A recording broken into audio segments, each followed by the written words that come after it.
안녕하세요. 오늘도 사연살롱을 찾아주셔서 감사합니다. 저는 5남매 중 막내 아들과 결혼한 여성이에요. 남들은 남편이 막내라고 하면 시부모 부양할 걱정은 없겠다고들 하는데 저희 부부는 시아버지를 모시고 살고 있어요. 이유야 뭐 있겠어요. 다들 나 몰라라 하니 그렇게 된 거죠. 물론 상황 때문에 아버님을 모시고 사는 것도 있지만 제가 원치 않았다면 굳이 아버님을 모시는 일은 없었을 거예요. 이렇게 얘기하고 나니 제가 대단한 효부인 것처럼 들릴지 모르겠지만 사실 제가 남달리 효성이 지극한 며느리는 아니에요. 저도 이기적이고 저 편한 대로 살기를 바라는 평범한 사람이거든요. 그럼에도 불구하고 이런 제가 아버님을 모셔야겠다고 생각하게 된 계기가 있었어요. 그 이야기를 하자면 제가 먼저 살아온 얘기부터 꺼내야겠네요. 형제가 많은 남편과 달리 저는 외동으로 자랐어요. 자라면서 곁에 형제가 없어서 외롭기도 했지만 그보다는 엄마 없는 상황이 더 저를 외롭게 만들었어요. 저희 엄마는 제가 6살 때 아빠와 이혼을 하고 집을 나가셨거든요. 부모님은 함께 사는 동안에도 성격 차이로 많이 다투셨대요. 그래서 언제고 이혼을 하리라는 게 주변 사람들의 공통된 반응이었죠.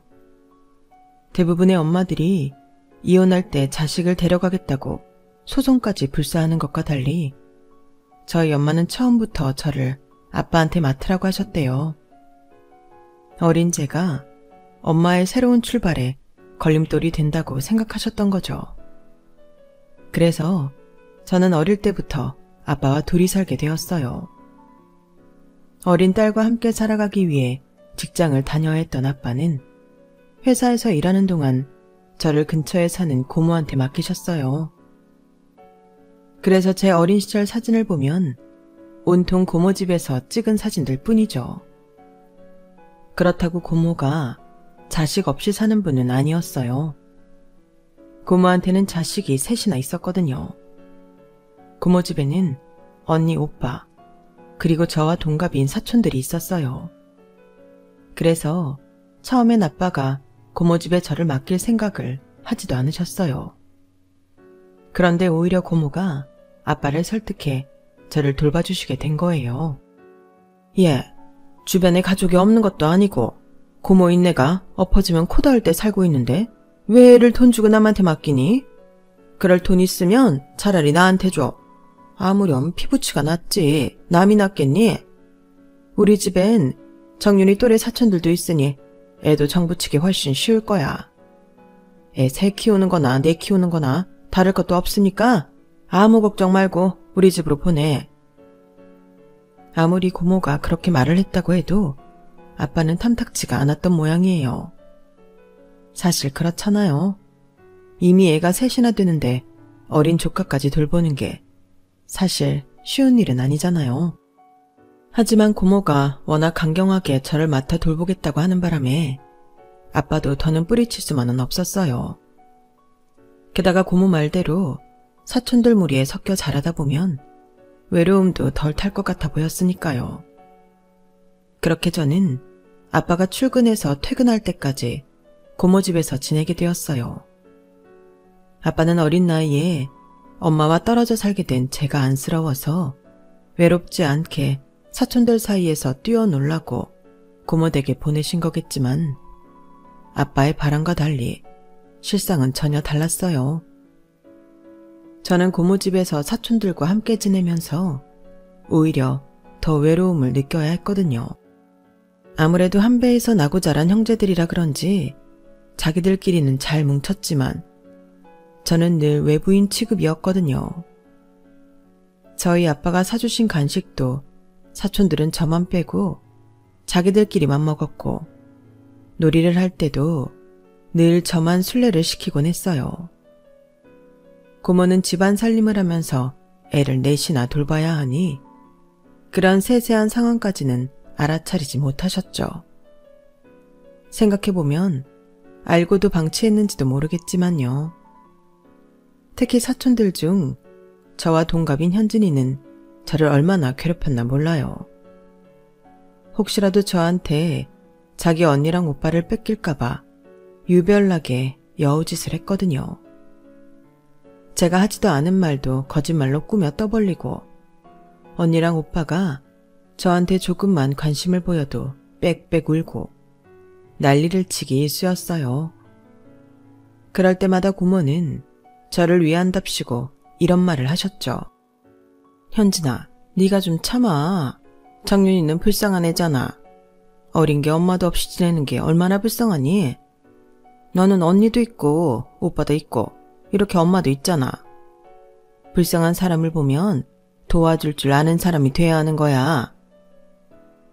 사실 너무 어릴 때는 고모가 저를 많이 위해주는 걸로 착각을 했는데 머리가 조금씩 크고부터는 고모 말이 과연 나를 위한 거였을까 하는 의구심이 들기 시작했어요. 저는 초등학교 4학년 때까지 방과 후에 고모 집에서 사촌들과 함께 지냈어요. 그 사이 몇 번이나 아빠한테 고모 집에 가기 싫다고 말씀드렸지만 그럴 때마다 고모가 찾아와 저를 설득하곤 하셨죠. 말로는 제가 걱정돼서 집에 혼자 둘 수 없다고 했지만 사실 그게 이유는 아니었어요. 저희 아빠가 매달 고모한테 드리는 돈 때문이라는 걸 저도 알고 있었거든요. 고모는 저희 아빠한테 받는 돈으로 생활비를 충당하셨어요.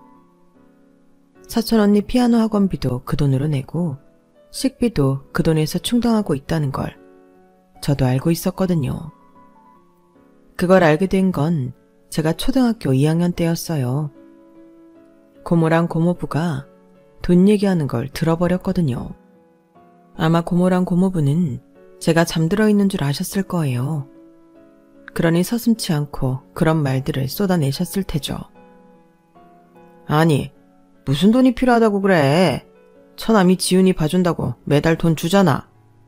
현지 피아노 학원비랑 우리 집 생활비, 애들 학습지비까지 그걸로 충당하는 거 아니었어? 아이고, 당신은 물가 오르는 건 생각 안 해? 그리고 한창 자랄 때라 그런가 정윤이 저기 집에도 얼마나 먹나 몰라. 삐쩍 마른 게 이젠 밥 한 공기를 다 먹는다니까.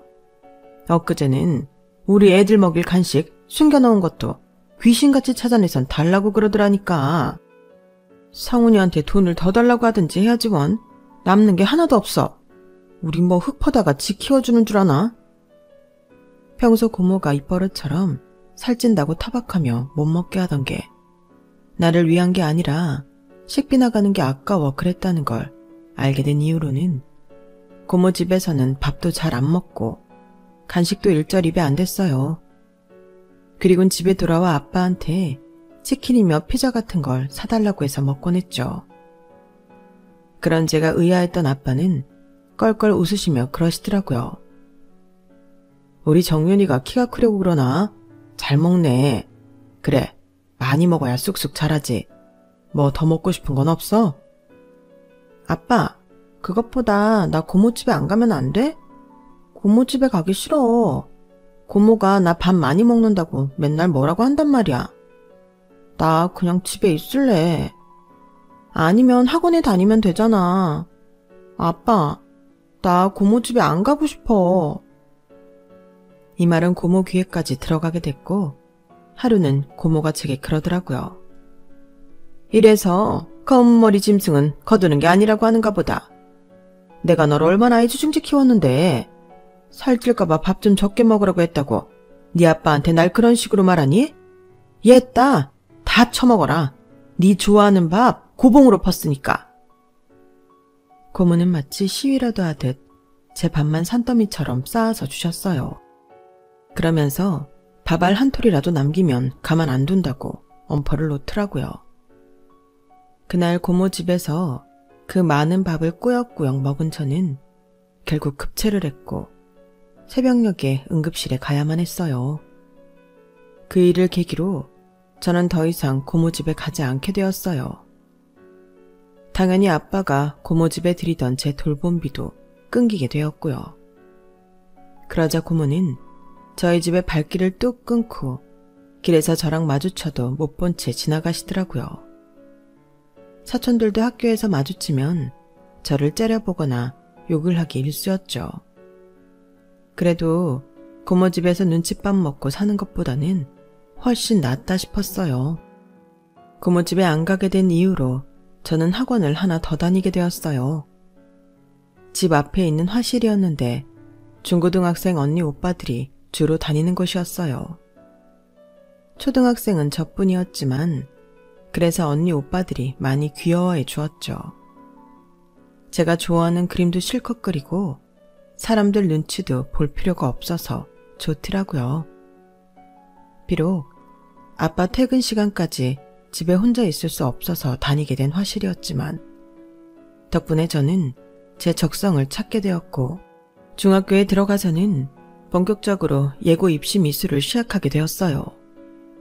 그렇게 중3이 되고 예고 입시를 앞둔 어느 날이었어요. 그날도 화실에서 대입 준비를 하는 언니 오빠들과 함께 대생을 하고 있었는데 제 휴대폰으로 전화가 왔더라고요. 아빠가 교통사고로 병원에 계시다는 거였어요. 옆에 어른은 안 계시냐는 말에 화실 원장님을 바꿔드렸죠. 원장님은 한참 통화를 하시더니 저를 데리고 병원으로 향하셨어요. 그렇게 찾아간 병원엔 아빠의 싸늘한 주검이 놓여있더라고요. 처음엔 실감이 안 났어요.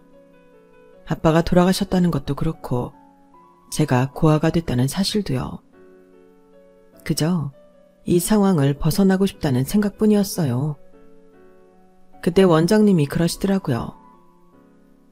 정윤아, 두려운 건 아는데 오늘이 지나면 아빠를 다시 볼 수 없어. 그러니까 아빠한테 제대로 인사드리렴. 선생님이 옆에 있어줄게. 그렇게 이미 온기가 가신 아빠 손을 잡고 마지막 인사를 할 수 있었어요. 원장님은 저희 아빠 장례를 치르는 동안 내내 제 곁을 지켜주셨어요. 장례식장에 찾아온 고모가 혼자 남은 조카 걱정보다는 남동생 사고로 나올 보험금에 더 열을 올릴 때도 원장님은 제 손을 잡아주셨고 제가 싫다고 하는데도 저를 자기 집에서 키우겠다고 우길 때도 제 곁을 지켜주셨어요. 그래서 장례가 끝난 뒤 고모가 강제로 저를 데려다 키우겠다고 할 때 머릿속에 떠오르는 사람은 원장님밖에 없더라고요.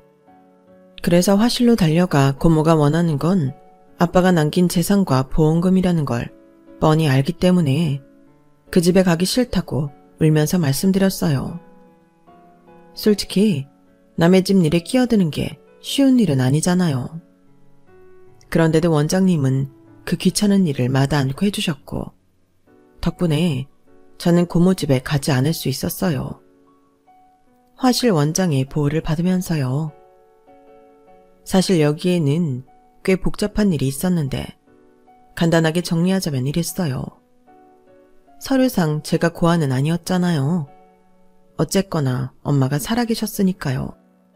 하지만 엄마는 이미 재혼을 해서 아이까지 낳고 사는 처지라 저를 맡아줄 수는 없었어요.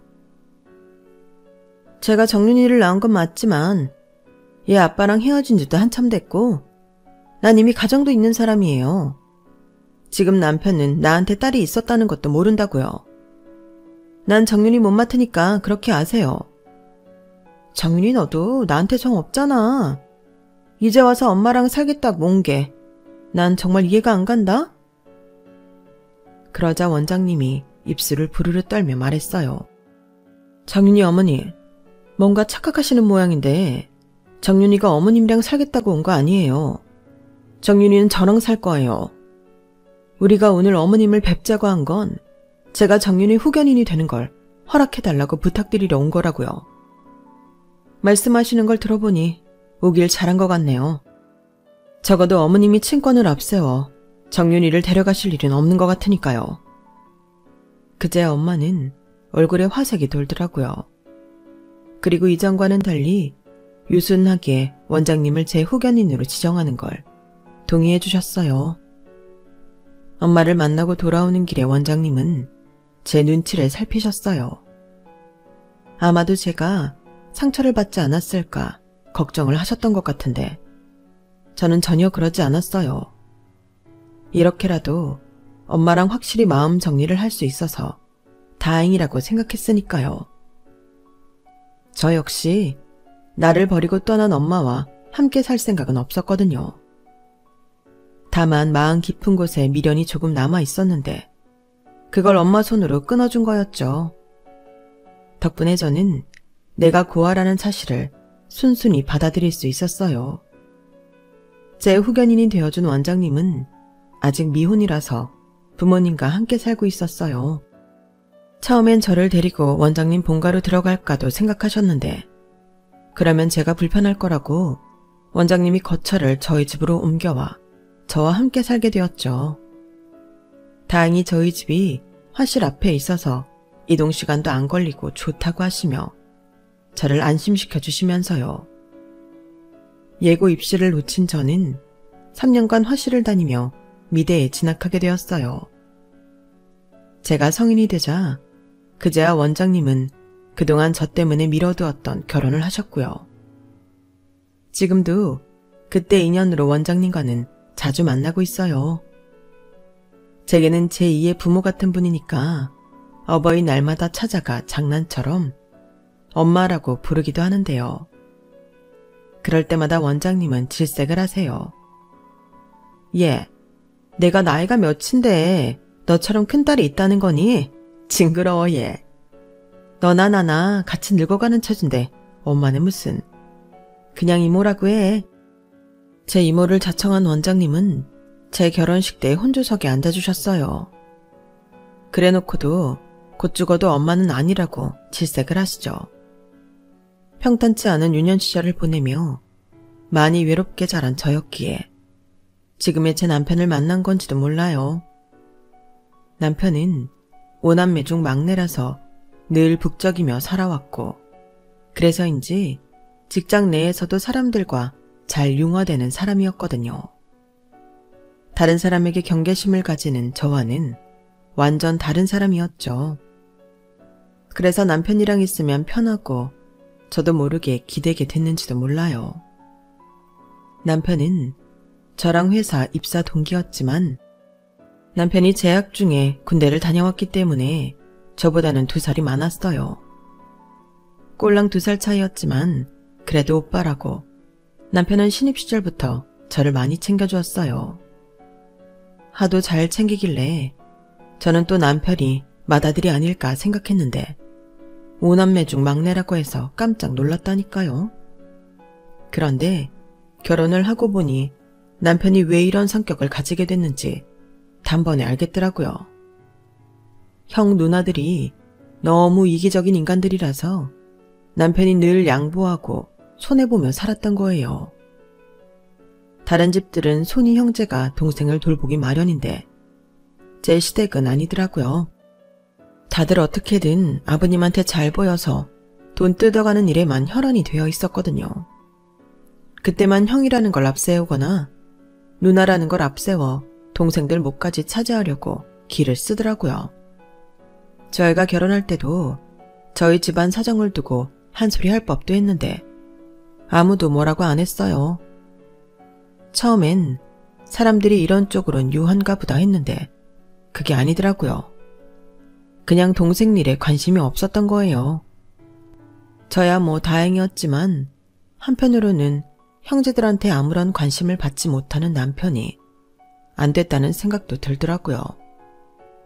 저야 형제가 없으니 모르지만 있는데도 남남처럼 산다는 건 참 쓸쓸한 일이잖아요. 제가 채를 떠는 고모네 애들만 봐도 자기들끼리는 똘똘 뭉쳐서 저를 괴롭히곤 했는데 제 남편 형제들은 그보다 더한 인간들이다 싶었죠.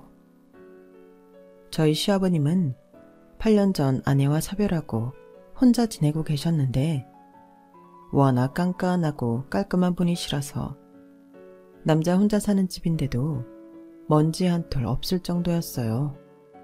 젊은 시절 해외를 돌며 무역업을 하신 덕에 자식들과 함께할 시간은 적었지만 그래도 같은 연배분들에 비해 금전적으로는 많은 걸 이룬 분이셨어요.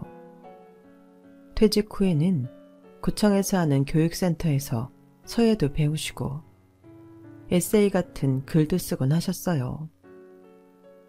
그런데 그랬던 아버님이 몇 년 전부터 몸이 많이 안 좋아지셔서 바깥 출입도 못 하시고 꼼짝없이 집에서만 지내시게 된 거예요.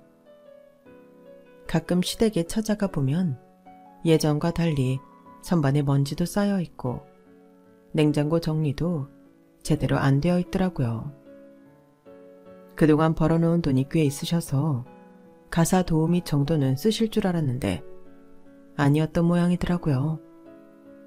출산이다 육아다 저도 집안일에 치여 사느라 자주 찾아뵙지 못한 게 죄송하더라고요. 그래도 아버님이 거동이 불편해지시고부터는 남편과 제가 일주일에 한 번은 찾아뵙곤 했는데 아무리 봐도 저희 부부 외에는 자식들이 찾아오는 기미가 안 보이더라고요. 여보, 형님들은 아버님 댁에 안 들리나 봐. 자식이 5인데 돌아가면서 일주일에 하루씩만 찾아뵈도 좀 나을 것 같은데 말이야. 큰아주버님한테 말씀드려서 어떻게 대책 좀 마련해봐. 어떻게 나이 드신 아버님을 혼자 둘 수가 있어. 아마 말해도 안 들을 거야. 형이랑 누나들이 그런 사람들이 아니거든. 안 그래도 일전에 내가 큰형한테 아버지 얘기를 했더니 대뜸 요양원에 보내라고 그러더라고. 아버지는 요양원은 죽어도 안 가시겠다고 그러시고 당신이 힘들더라도 조금만 고생해줘. 내가 도우미 아주머니 알아볼 테니까. 하지만 웬일인지 얼마 뒤 아버님은 요양원으로 들어가시게 되었어요. 가사 도우미를 쓰자는 남편의 말에 형제들이 그럴 돈이면 요양원에 보내는 게 낫다고 자기들 멋대로 그렇게 해버린 거였죠. 이미 노쇠해진 아버님은 장성한 자식들의 성화에 결국 원치 않는 요양원행을 따르게 된 거였죠. 아버님을 요양원에 보낸 남편의 형제들은 아직 살아계신 아버님의 재산을 자기들 마음대로 건드리기 시작했어요. 아버님이 사시던 집은 리모델링을 해서 큰아주버님과 가족들이 들어가 살게 되었고 양평 별장은 작은 아주버님이 카페로 만들어 장사를 시작하셨거든요. 아버님 소유의 상가에는 큰 신우가 테이크아웃 전문 식당을 차렸고요. 이에 질세라 작은 신우는 아버님이 타시던 외제 차량 고가의 골통품들을 죄다 쓸어서 가져갔어요. 마치 참치 해체쇼를 벌이는 것처럼 순식간에 달려들어 알뜰히도 쓸어갔더라고요. 저희 부부는 그 일이 벌어지고 난 후에야 그 사실을 알게 되었죠. 딱히 아버님 재산에 손을 댈 생각도 없었지만 아직 살아계신 아버님을 돌볼 생각도 없는 인간들이 아버님 재산엔 발빠르게 달려드는 꼴이 정말 가짱코 한심했어요. 저런 걸 자식이라고 둔 아버님이 불쌍하다는 생각마저 들었죠. 한 번은 명절에 제 남편이 큰아주버님께 이 일로 한 소리 했더니 그러시더라고요. 야 인마, 아버지 돌아가신 후에 유산 정리하면 세금이 얼마나 나오는지 알아? 달래 재벌들이 사전에 재산 나눠갖고 은닉하는 줄 아냐고. 이렇게 세상 물정 모르는 놈이니 아직도 그러고 살지. 너도 임마 하나라도 건질 게 있을 때 서둘러 챙겨. 괜히 나중에 나만 못 받았느니 이런 소리 하지 말고. 마치 자신들이 똑똑하고 부지런해서 아버님 재산을 먼저 선점한 거라는 식으로 떠들더라고요. 그 말에 남편도 저도 완전 질려버렸어요. 그래서 명절에도 시댁 식구들을 찾지 않게 되었죠. 그런데 작년 이맘때였나요? 아버님이 입원해 계시는 요양병원에서 전화가 왔더라고요. 아버님이 많이 위독하시니 가족들 모두 마음의 준비를 하고 오라고요. 전화를 끊자마자 남편과 함께 요양병원으로 달려갔어요. 그런데 세상에 제 남편을 제외한 나머지 형제들 중 단 한 명도 오지 않았지 뭐예요. 분명히 아버님이 위독하시다고 5 형제 모두한테 연락을 했는데 말이죠. 산소호흡기를 쓰고 가쁜 숨을 내쉬는 아버님을 보니 가슴 한구석이 뭉클하고 코끝이 쎄해지더라고요. 자식이 없으면 모를까 5이나 되는 자식이 있음에도 마지막을 이렇게 초라하게 맞춰야 한다는 게 같은 인간으로서 너무 안 됐다 싶었어요. 그렇다고 저희 아버님이 자식들한테 못하고 사셨던 분도 아니고 맨주먹으로 서울의 상경에 5자식을 대학 공부까지 시키느라 평생을 고생만 하신 분이니까요. 담뱃값 아껴서 애들 참고서라도 하나 더 사보게 하신다고 저희 아버님은 술도 담배도 하지 않는 분이었어요. 그렇게 희생하고 살았는데 마지막에 이런 모습이라니 너무 가혹하다는 생각이 들었어요. 그런데 그때였죠. 침상 밑으로 뚝 떨어져 있는 아버님 손이 보이는 거예요. 그 손을 본 순간 그간 잊고 살았던 기억이 떠오르더라고요.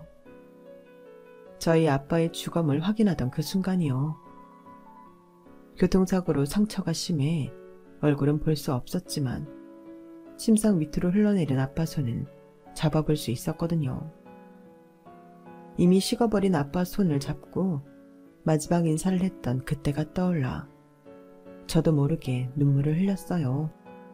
저희 아빠는 이미 세상을 떠나신 후라 어쩔 수 없었지만 아직 살아계신 아버님만큼은 가시는 날까지 돌봐드리고 싶다는 생각이 들었어요. 아빠한테 못했던 자식된 도리를 해야겠다는 생각이었죠. 그래서 아버님 손을 잡고 울먹이며 말씀드렸어요. 아버님, 저 막내 며느리예요. 제 목소리 들리세요?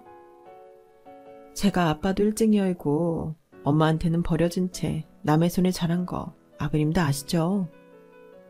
그래서 가슴에 부모에 대한 한이 남아있나 봐요. 저요, 아버님 이렇게 못 보내드려요. 제 아빠한테 못 해드렸던 거 아버님한테라도 해드려야 남은 인생 여한 없이 살 수 있을 것 같아요. 그래서 말인데요. 아버님 가시는 길까지 제가 모실게요. 미안하다는 생각은 하지 마세요. 저 편하자고 하는 일이니까. 그렇게 다짐 아닌 다짐을 한 저는 요양병원에 양해를 구하고 아버님 병상을 지키게 되었어요. 남편은 제게 미안해 그랬는지 그렇게까지 안 해도 된다고 했지만 제 마음이 아버님 곁을 떠나고 싶지 않더라고요. 매일 젖은 수건으로 아버님 얼굴과 몸을 닦아드리고 욕창이 생기지 않도록 좌우로 바꿔놓이고 소변주머니랑 기저귀도 갈면서 내 아빠한테 못했던 마지막 이별을 해나갔어요. 그런데 2, 3일을 못 버틸 거라던 의사의 말과 달리 조금씩 아버님은 상태가 좋아지셨어요. 그랬더니 일주일째 되던 날 큰아주버님이 전화를 하셨더라고요. 아버님은 아직 살아계시냐고요. 그 말을 듣는데 어찌나 열불이 나든지 손윗사람임에도 불구하고 막말을 해버렸지 뭐예요. 아주버님, 그걸 말이라고 하세요? 아직 살아계시냐뇨. 아주버님은 아버님이 빨리 돌아가시길 바라셨던 거예요? 왜요? 아버님 재산 빼먹을 게 더 남아있어서요? 집이고 별장이고 상가까지 다들 헤쳐먹었으면서 아직도 부족해서 이러냐고요. 인겁을 두르고 있다고 다 인간이 아니에요. 멀쩡히 살아있는 자기 부모, 하루빨리 죽길 기다리는 당신 같은 족속들은 인간도 아니라고요. 내가 당신네들 하는 짓거리가 하도 역겨워서라도 우리 아버님 꼭 살려낼 거예요. 그때 돼서 당신들이 무릎 꿇고 아버님 앞에서 비는 꼴 내가 두 눈 똑똑히 뜨고 지켜볼 거라고요. 당신들 지옥불에 떨어지는 꼴 다 지켜볼 거라고. 얼마나 소리를 질렀는지 옆방 간병인들과 간호사들까지 저희 병실로 달려왔더라고요. 그런데도 저는 화가 안 풀려서 전화를 끊고도 한참을 대성통곡을 했어요. 그렇게 아버님 곁을 지킨 지 반년쯤 됐을 거예요. 주변 사람들이 이제 그만하고 돌아가라고들 하더라고요. 자식들도 나 몰라라 하는 판에 며느리가 무슨 죄가 있어 다 죽어가는 시아버지 간병이냐고요.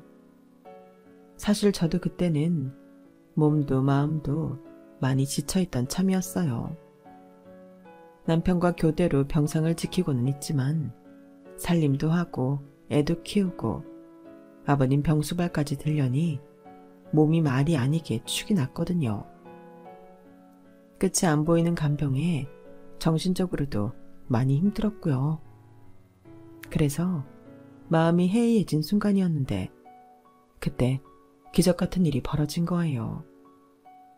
잠결에 누가 제 손을 꼭 잡아주길래 남편이 왔나 했는데 눈을 떠보니 아버님이 침상에 앉아 제 손을 잡고 계시더라고요. 아버님, 정신이 드셨어요? 어떡해.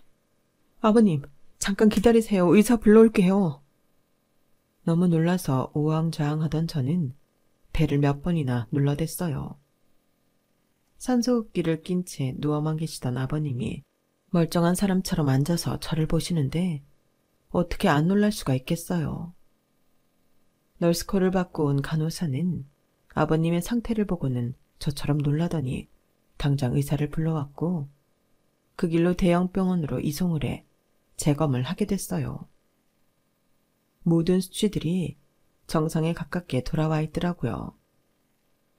불과 얼마 전까지 의식도 없이 병상을 지키고 있던 노인이라고 생각하기 어려울 정도로 너무도 건강해서 이건 기적이라고밖에는 설명이 안 됐어요.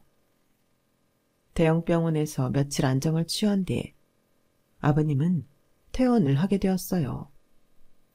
그런데 문제가 생긴 거예요.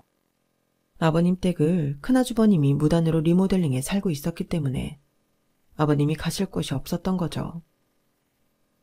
상황이 그렇다니 어쩌겠니? 일단 양평 별장으로 가자. 저기 아버님, 거기는 작은 아주버님께서 카페를 사용하고 있어서 안 될 것 같아요. 그냥 저희 집으로 가시죠. 그 말에 아버님은 손을 부르르 떠시더라고요. 아버님이 요양병원에 계신 몇 년 동안 병원에 코빼기도 보이지 않던 자식들이 당신 재산을 죄다 쓸어갔다는 사실에 무척 화가 나신 모양이었어요. 일단 저희 집으로 거처를 옮기신 아버님은 평소 형동생하며 친하게 지내던 변호사를 불러 이런저런 상의를 하셨고 얼마 뒤 저희 집으로 자식들을 불렀어요. 그리고는 자식들 앞으로 하나씩 서류 봉투를 던져주셨죠. 형제들은 봉투를 열어보기 전까지 이제 아버님이 재산을 자식들한테 온전히 넘겨주시나 보다 생각했는데 봉투를 열어보니 엉뚱한 서류가 들어있는 거예요.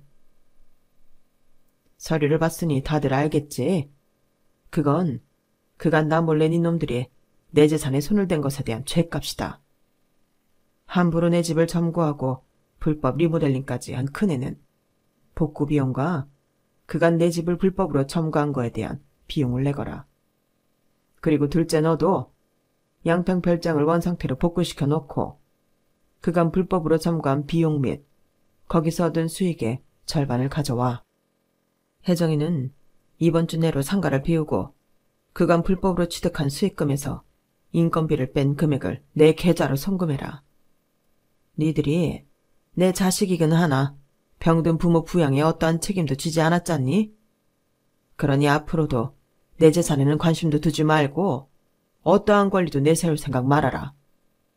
부모도 따지고 보면 남 아니겠니? 그러니 니들이 그동안 나를 나 몰라라 했던 걸 테고. 그래서 나도 나한테 정성을 쏟아 부양한 자식한테만 내 재산을 줄 생각이다. 막내 며느라, 난 내 재산을 다 너한테 주고 싶다. 내 자식들을 다 버리고 간 나를 살린 게 너잖니? 혹여라도 나 죽고 나서 저것들이 유산 뺏겠다고 달려들까봐 내가 소송을 진행할 생각이다. 막내 부부를 제외한 나머지 자식놈들은 내 호적에서 팔 생각이거든. 얼마가 들던 시간이 얼마가 걸리건 그것만큼은 꼭 하고 죽을 생각이니까 다들 명심해. 아버지, 그런 게 어딨어요. 제가 장남인데 어떻게 호적에서 판단 소리를 하세요. 전 못해요. 호적 못 파요. 아빠, 나도 못해. 나 아빠 딸이잖아. 피 한 방울 안 섞인 며느리한테는 전 재산 다 주시면서 친딸인 나한텐 왜 안 주겠다는 건데. 아빠, 앞으로 내가 잘할게. 그러니까 이번 일은 없던 걸로 해줘요. 네? 다 필요 없으니 당장 이 집에서 나가. 나한테는 이제 너희들처럼 이기적이고 인간 같지 않은 자식들은 없어. 돈에 눈이 어두워서 지압이 죽기를 바라는 놈들이 무슨 자식이야. 당장 내 눈앞에서 사라져. 그 말을 들은 남편의 형제들은 하늘이 무너진 것처럼 발광을 해댔지만 아버님은 꿈쩍도 안 하셨어요. 이미 한 번 죽다 살아난 자신은 두려울 것도 없고 아쉬울 것도 없다시며 단호하시더군요. 그렇게 저희 부부는 아버님 댁에서 아버님을 모시고 살게 되었어요. 정확히는 아버님이 저희를 데리고 살아주시는 거지만요. 다시 살아난 아버님은 저희 부부와 제 딸아이를 데리고 그간 못하신 여행도 하시고 비싸고 좋은 먹거리를 사주시거든요. 게다가 저 힘들까봐 도우미 아주머니도 불러서 제가 손에 물 안 묻히고 살게 해주시니 이게 어디 부모 부양이겠어요. 저희가 아버님한테 부양받고 사는 거죠. 고작 반년간의 병수발이 제 인생을 이렇게나 뒤바꿔 놓을 줄 누가 알았겠어요. 그래서 앞으로는 아버님께 더 잘하고 살려고요. 받은 게 있으니 주는 것도 있어야 공평하니까요. 인생은 기브 앤 테이크잖아요. 지금까지 제 사연을 들어주셔서 감사합니다. 가족들과 항상 행복하시기를 진심으로 바라며 건강하세요. 여러분, 사연 댓글에 응원과 현명한 조언 부탁드려요. 좋아요와 구독은 저에게 큰 힘이 됩니다. 오늘도 좋은 일 가득하세요.